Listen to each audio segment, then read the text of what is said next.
Hey, what's up guys? A couple weeks ago, I posted a video asking for some feedback and direction for the channel.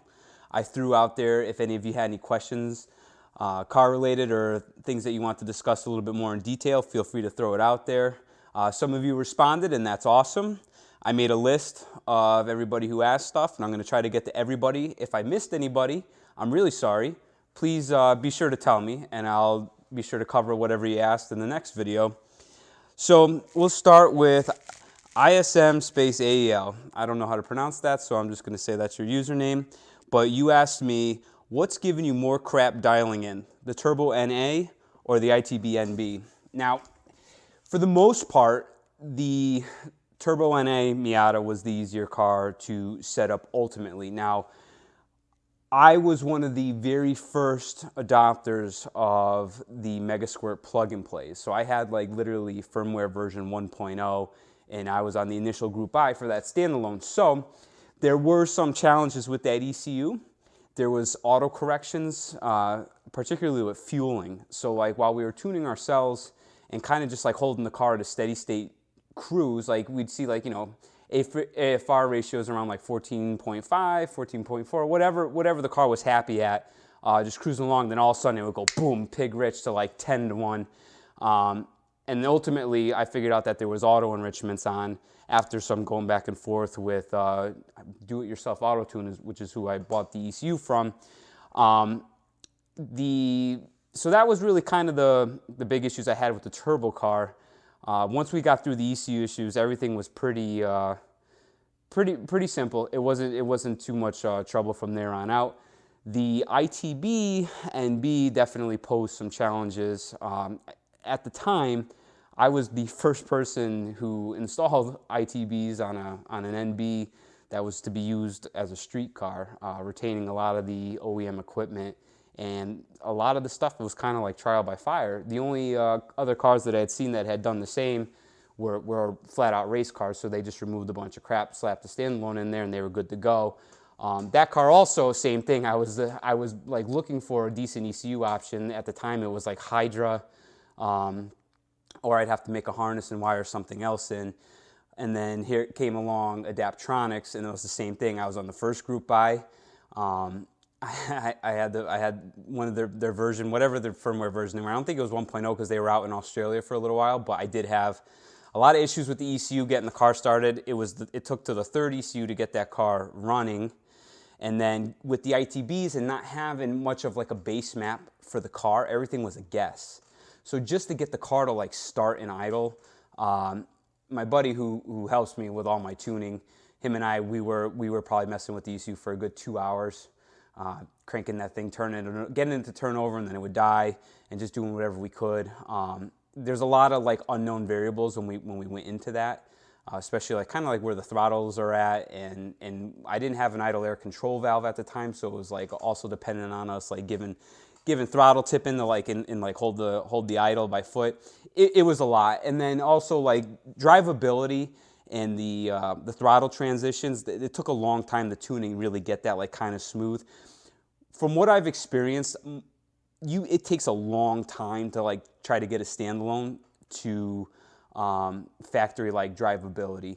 Factory tunes are pretty good in terms of drivability. It's hard to match that when you go standalone. It takes a long time, and it's just a lot of driving around on the street and like playing with the transitions and the transient throttle enrichments, and there's all settings for that, but it really like how quickly you jab the gas versus like what the engine does and how it responds, and making that smooth definitely takes some effort. And of course, like again, with the ITB setup, it was all trial by fire. I definitely ran into issues, and I ran into problems that I had to come up with a solution for.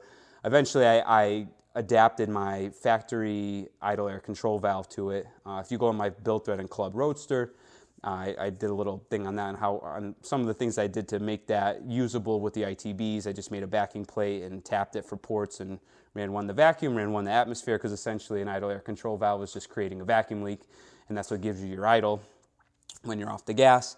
And speaking of my build threads for those cars, so GarageQuinn.com is now functioning. We got the website stable, and all the speed issues are taken care of. It ultimately ended up being My hosting was on a Windows backend. Now I'm moved over to a Linux backend, which plays nicer with WordPress and everything else that I have for the web hosting. So speed is like much better now, and the site's actually browsable. I started adding content over the last few days. There's not much on there right now, but that's something to look forward to because I'm going to port all my build threads over there to have a centralized place for them, and it'll be a great resource for everybody. And then anything that I do video related or just some of the products that I'm going to be doing this year, everything's going to be on that site, so be sure to stay tuned to that. So I think that's kind of, you know, I'm not going to go into details because I can sit here and talk about the setups on each one of those cars and all the issues that I encountered quite a bit. But to answer your question, the ITB-NB was definitely a bit more of a pain in the ass to get up and running smoothly. So next question is from Manny Fernandez. How reliable has your Turbo NA Miata been?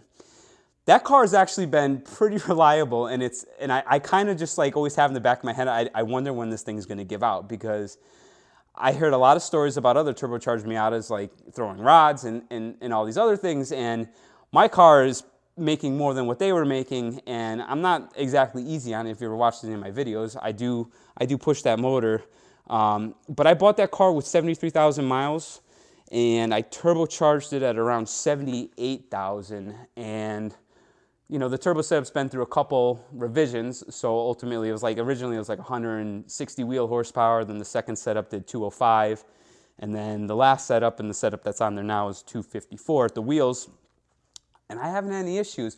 Ooh, I did have one failure though. One night I was driving the car and I was going through the gears. I did like a 2nd through 4th gear pull, and then I was getting off the highway. As I was getting off the highway, I heard rapping, and it sounded like rod knock, and I thought that I spun a bearing or like put a hole in the block. There was no boom or anything like that, but the car, the engine was like rapping really bad. So I like limped it into a gas station that was like right off the exit, and then as I had the car idling, the noise had stopped.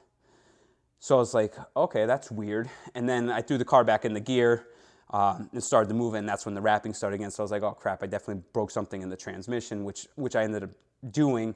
I'm pretty sure it was the bearing for the shaft for gears 1 through 3 and 5th, because every one of those gears made like a rapping, knocking noise when I was cruising in them. But 4th gear cruised smoothly. I didn't have any issues. I ended up having, I went through a transmission. And and if you guys see how I drive, like I don't bang gears and I don't power shift and I don't do any of that, you know, stuff that's like kind of more abusive on the car, just because like I hate rebuilding. If I can help it, I try not to blow up. But, you know, I still push. I still push the car. I just try not to be like flat out abusive to it. But when I drained the tranny fluid and I was swapping it out, a chunk of metal came out. I don't know what it's for. I still actually have that transmission. I never tore it down, but one day I'm probably going to pull it apart just when I want to really start diving into manual transmissions and kind of see where the failure occurred, because I'm kind of curious myself. So other than that though, the car's been pretty darn good. I'm trying to think. I don't think I had any failures. Oh, when I did have, I'm pretty sure the head gasket was lifting when I started boosting more than 15 pounds. The block, the side of the block was always wet, and I could never really pinpoint where the leak was. And it was like coolant and like a little bit of oil. It was like almost like a mix. Car didn't overheat. Car didn't really seem to burn coolant or oil or any of that stuff. But the only thing I was able to attribute it to was the head. The head was lifting a little bit, because when I tore that motor down, just to like kind of refresh everything, I put a set of ARP head studs in it, torqued the head a little bit tighter, I think per ARP's torque specs, and that block has been bone dry ever since. No issues, but it's still the original block. I think I have around 103,000 miles on the car now and on the engine still, so it's still going. We'll see how long it lasts. I don't drive it that much anymore now. I only put a couple thousand miles on it per year, but when I do, I drive it and I push it. So it seems to hold up well, and it's got some track time, and you know, me assholing it around and drifting it on like really hot summer days. But yeah, it's been pretty good. So I think a lot of it comes down to just having adequate cooling and having the tune spot on. The guy that helps me with my tuning, he's fantastic. I can tune a car. It takes me a lot longer than it does for him, so I just engage him. Plus, like if it's like kind of pushing something like a little bit more towards the edge, like I think that Turbo Miata is probably being pushed a little bit more. I get him involved just because he knows and he can feel things like quicker than I can. And especially like when I'm paying for dyno time, it's just so much easier to bring him because otherwise I'll be there all damn day trying to get final numbers where as I take him and he could just get the car right where it's got to be. We get the number, we get it off the dyno, we go retune it on the street just for, because load changes, just in case anybody ever wondered, especially on a turbo car. You could tune the car for numbers on the dyno, but as soon as you put it back on the road, the load changes a little bit, and therefore your map changes a little bit, so you got to retune. So I'm not going to digress too much more on that. Next question came in from Cameron Rowell. I hope I'm not butchering your last name. He actually has two questions, and the first one is maybe a difference between right-hand drive and left-hand drive RX-7s, if there is one, for those thinking about importing from Japan. And he said, I know I am. So a little bit about that. Some of you guys know I'm a big RX-7 fan. I love the FD RX-7. That was always my dream car. And ultimately how I ended up with the Miatas is because I had such RX-7 envy. And they're fantastic cars, but they do require a lot of sorting. And as far as right-hand drive and left-hand drive RX-7s, there's really no big difference. They're both plagued by the same issues, and you're kind of going to have to go through them no matter what. But one thing I will add, especially if you're considering an import, is the prices that I've seen on them are like not attractive. For the amount of money that you're going to have to spend to sort the car out and fix all the issues, I don't think the right-hand drive imports are doing you any favors. They're not really saving you any money because you're still going to have to spend that. Plus, like what these importers are asking, it's just, I feel like you can get better deals for left-hand drive ones in the States if you just look for them.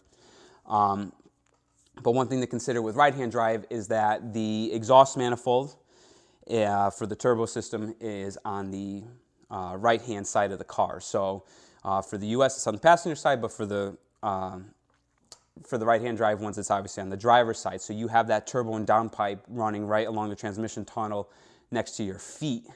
And for those of you who know RX-7s and rotaries, the exhaust gases are extremely hot on them. So that's just something to consider. You're going to have that right next to your feet. Plus, the steering shaft for the steering wheel runs down in that area too, which makes doing certain turbo kits and turbo setups a little bit more difficult. So if I had a recommendation, unless you're getting like a really fucking sweet like Spirit R or some like real awesome limited model of FD, I would just try to stick with the US model and save yourself the headaches and the heat issues.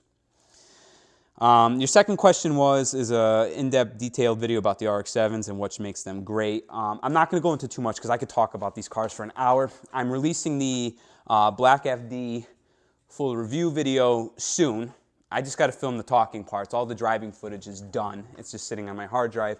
But aside from the look, right, which was the look that like really brought me to the car in the first place, the reason why I love the FD so much is the balance that the car has. And I'm sure a lot of you guys are Miata owners or S2000 owners, so you know what a double A-arm car feels like, and you know how when you're bringing a double A-arm car to the limit and it's gonna start to oversteer, right? Especially like when you have like stickier tires and stuff like that.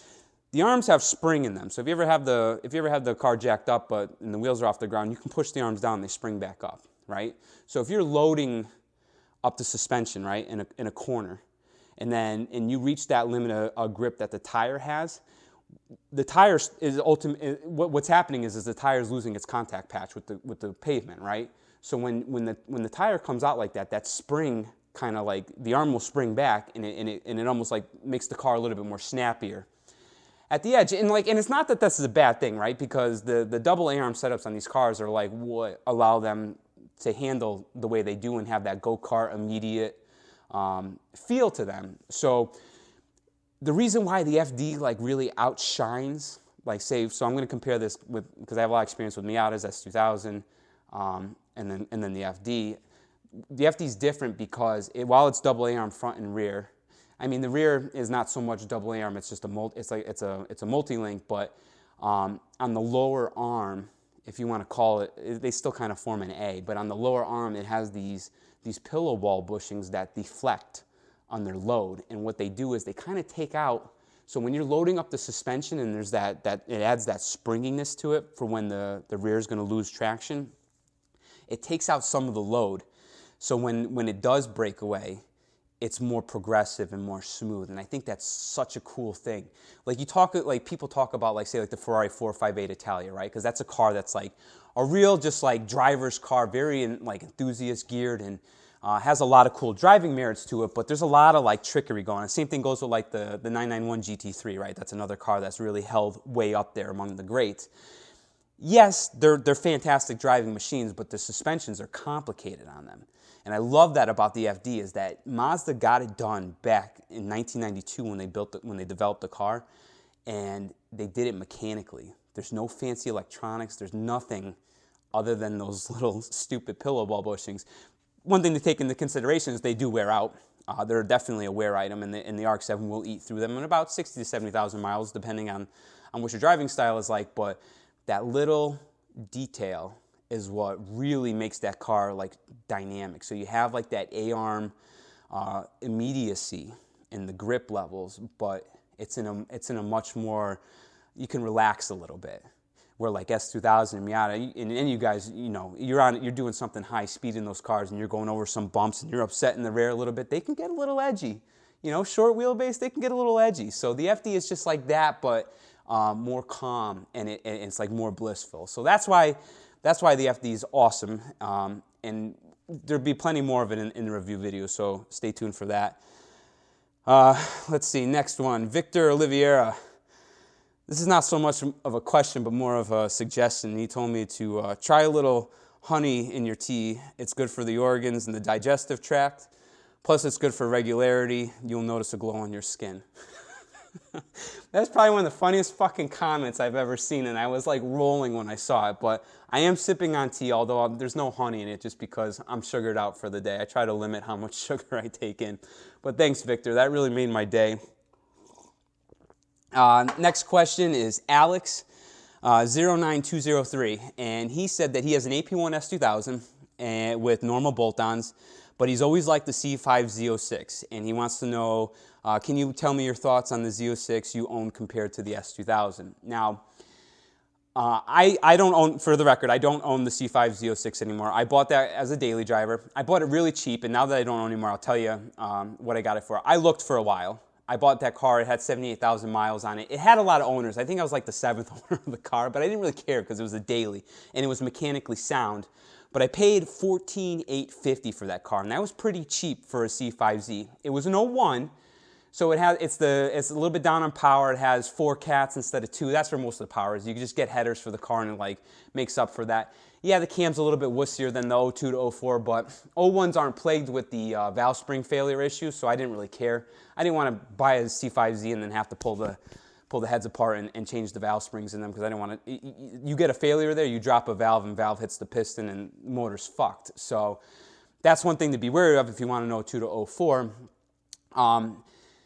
But I ended up getting rid of it because, as you guys know, I found this house and with this property, and I needed money. I was in no position to buy a house. I had a lien on that, and I went through, I sorted that car. I fixed all the little it had like little stupid things wrong with it. So I sorted all that out, and then in the car, the paint was kind of neglected.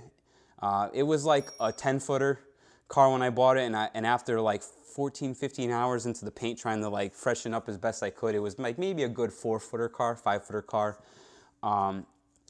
But I sold it because I bought it so cheap, I actually made a little bit of money on it, which was cool. So I got to experience the car and really see what it was about, because it was a car that piqued my interest.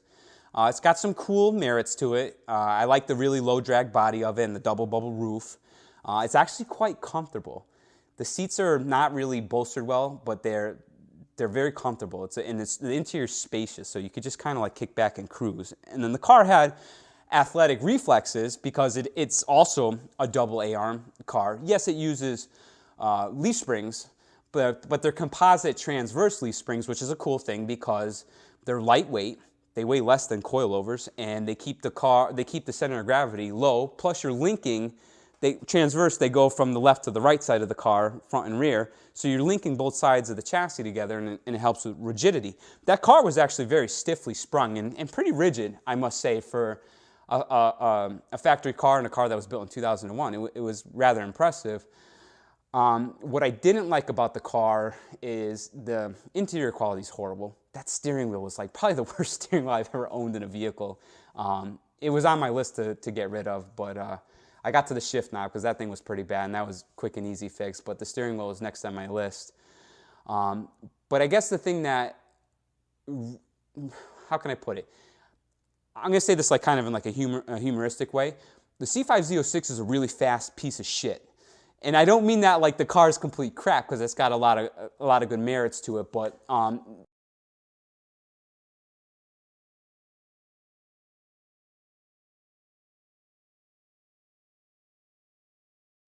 a lot of the build quality and stuff on, like I said, is not that nice.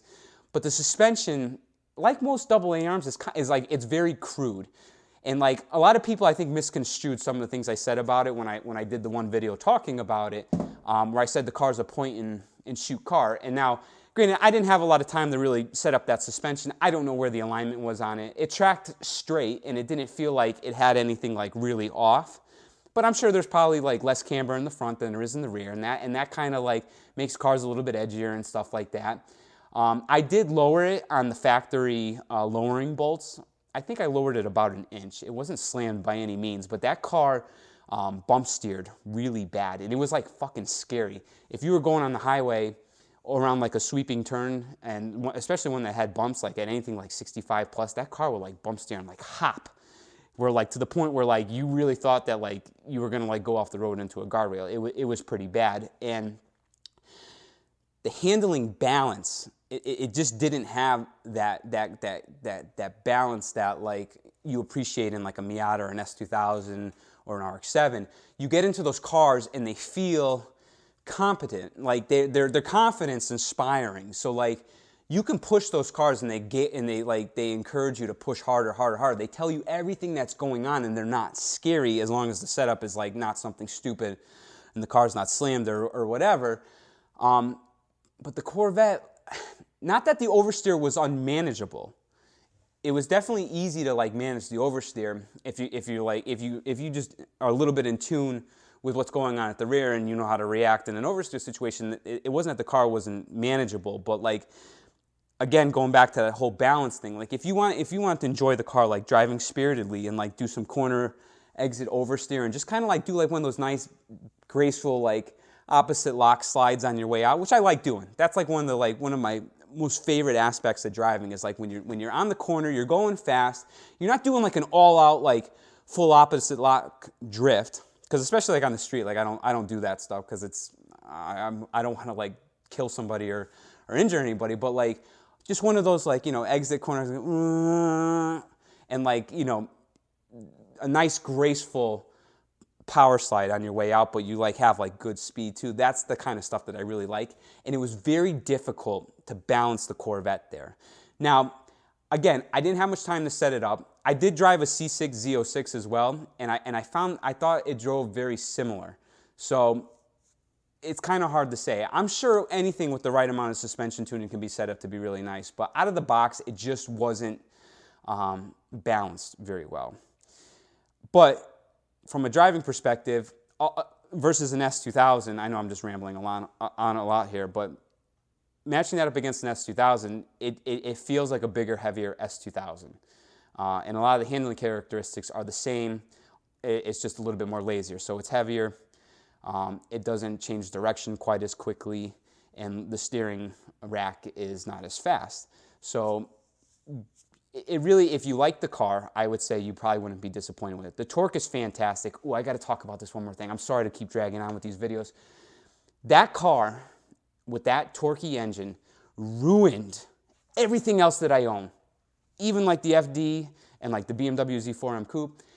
That torque is deceivingly fast. And when you mat that gas at like 2,000 RPM and it puts you back in your seat, it makes everything else feel horribly, horribly slow.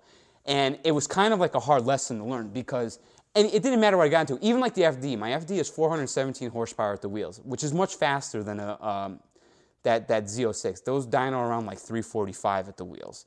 So like even though I have like 80 more horsepower, 70 more horsepower, the power band on the FD is much more linear. and it's definitely not a torquey motor. Like all that power comes from the boost. But it's a very smooth linear power band. You know, the lumpy V8 in there is not as smooth. Although I was surprised like by how smooth it was in the higher RPM. For a V8, it wasn't that bad. But that blunt force like torque, it makes everything else feel slow. I hated driving the other cars. Getting into the ITB Miata, which is a car that I love. I was like miserable. I'm like, this car just feels so fucking slow. And it was that torque that ruined it. Now I'm driving an RX-8, a 2006 RX-8 Shinka, and you know, it's a high 14-second car with like a hero launch, and it's not very torquey, but it's not slow. When you're in like the VTEC range of the power band, VTEC, the 6 to 9,000 is where that car like really wakes up. It's pretty quick. Like it's like you're not like, oh my god, this thing really sucks. But I appreciate driving that car more on a daily basis because I get out of it, and it doesn't matter what else I get into. Everything else feels fast. Like so, like the ITB Miata feels like it rips compared to that, and you know, my sensation for speed levels have been kind of dialed down a little bit. So that was a hard lesson to come to terms with. And I hope that answers your question. If you have any more questions about the Z06, definitely message me, and I'll tell you whatever it is you want to know, at least from what I experienced. Couple people, so these are just general questions. Now these are our repeats that I get throughout the channel. So a couple people ask, how many cars do I own? Right now I have 11 cars, and that's the 91 Miata, Turbo Miata, the 99 ITB Miata, the 03 Ep.1 S2000, the 05 Ep.2 S2000, the 293 RX-7s, and what else am I missing? Oh, the RX-8, the BMW Z4M Coupe. I have 2 Chevy Suburbans. One's a 93 that I put a plow on, and I have a 94 GMC. They're both K1500 turds. Bought them cheap, about $1,000 and change each. Fixed them up a little bit. Those are like my winter when the salty, crappy New England snow roads. And well, the one with the plow, I needed it to plow the damn property because it's got a big driveway now. So, and then my wife has we just got her a 2016 Mazda CX-5. So I think that's 11. I hope I didn't miss anything. I'm not going to go back and count because I know this video is dragging. And then the other one is people asked about that MR2 Spider that I reviewed. I want to talk a little bit about the MR2 Spider because that's a really cool car, and it's one of those that after I drove it, it kind of really like left one of those seeds, and I'm like, fuck, I kind of want an MR2 Spider, but because of all the other little small wheelbase cars I have, I probably won't buy one. I used to co-drive with a friend of mine in C-Stock when it was still C-Stock, whatever it was, that the MR2 ran, and this was years ago when they still allowed, like, everybody had to run slicks if you want to win. And, you know, so it was like slick tires, it was horribly valved shocks to account for the lack of spring rate, and I think a front sway bar. So we ran that car in C-Stock, and I hated it. It was horrible. It drove really wonky, and you really had to like kind of drive it a certain way to like get the best speed out of it. And I never really thought too much about MR2s after that. I always liked the way they looked, especially like a TRD kit, the right set of wheels and just lowered a little bit. I think they look like almost exotic for like a little Japanese sports car, and it's like pretty cool. The chassis itself, they're 2,000 or 2,200 pounds stock, which is like lighter than a first-gen Miata. And the other thing that kills me is the interior space on that car it's big versus all like S2000 and Miata. I mean, there's a lot of room in that, and you sit low down, and I love that. You're like kind of like, you know, you sit down, and the tops of the doors are about like right here. And it's like, if Toyota was able to do this, what's your excuse, Mazda? How come Toyota was able to make a lightweight car that has tons of interior space and you couldn't, you know? But again, it's not a double A-arm like the Miatas are. And, you know, I'm sure, like, it's not quite as nice, but, like, after driving my buddy's Turbo MR2 Spider, which he, you know, did a little suspension development on it, and that was an open diff car, and I typically hate open diff cars, but that thing was, like, the balance was wonderful on it, and you could just kind of, in an oversteer situation, you can just make little adjustments either using the brakes or the gas or your steering and make the car do what you want it. You can make it dance. You know, like the real great driving cars, it's reviewers say it's like the car's dancing with you. And That's really what that car was like. So after I drove his turbo Spider and I blew up the tire on it, I was like kind of thinking about it more and more, and I'm like, man, like the car's really light. 2ZZ swaps are relatively inexpensive, and that's a pretty cool engine. It's kind of got like a higher lift camshafts like Honda's VTEC cams, or you could do a K-series swap. So like that plus the weight plus like just the overall package, and plus they're pretty cheap to get into. I really highly encourage anybody who follows me, if you've ever considered that car and you thought about it but were hesitant, like definitely go drive one.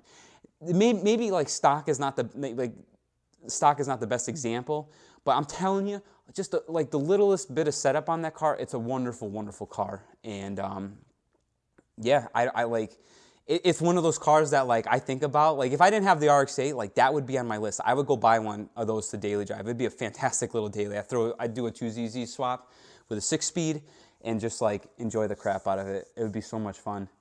But yeah, so I think that's just about it for questions. I know this probably went way longer. Oh my God, way longer than what I originally had anticipated. But if you like this format, be sure to give me a thumbs up or tell me that you like it. If you think it sucks, go ahead, tell me that too. I won't do it as much. But if you guys like this and you wanna keep doing it, definitely just throw your questions in, and we'll have these car talks. So that's all I got to say for now. Thanks for listening. Thanks for tuning in. Like and subscribe if you like my channel. And everybody who commented on that last video, last thing before I end this, and gave me your feedback about the direction for the channel, thank you guys. There's a lot of nice comments in there, and I was kind of second guessing myself, and then after reading what everybody wrote, how they'd rather see quality over quantity, that was pretty cool. And that my gut feeling and what I always want for the channel was just to produce quality. I don't want to be just throwing crap out there nonstop. So thank you, and we'll go from there. All right, guys, have a wonderful, wonderful evening, and thank you very much again for watching. That's it for now. Done.